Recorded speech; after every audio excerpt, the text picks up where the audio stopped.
Welcome to the Slop Farm. Enjoy the video. In this video, I will explain how to use the Bubble API connector. First, navigate to the Plugins tab in your Bubble editor and install the API connector plugin.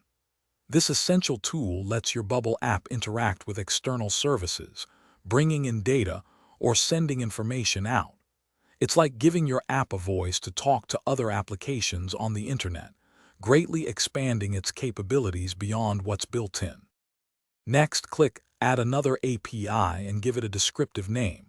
Choose your API calls method, such as GET for retrieving data or POST for sending it, and paste the endpoint URL. You'll then define parameters, which are pieces of information sent with your request. These can be query parameters in the URL, body parameters for data submission, or header parameters for authentication. After setting up your call, click Initialize Call to test it and confirm data is returned as expected.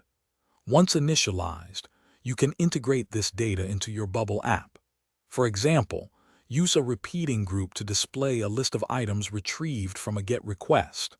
You can also make parameters dynamic, allowing your app to send different values based on user input or other data.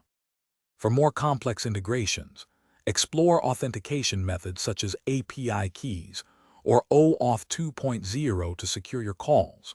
Also, consider implementing error handling with conditional workflows to manage situations where an API call might fail, providing a smoother user experience.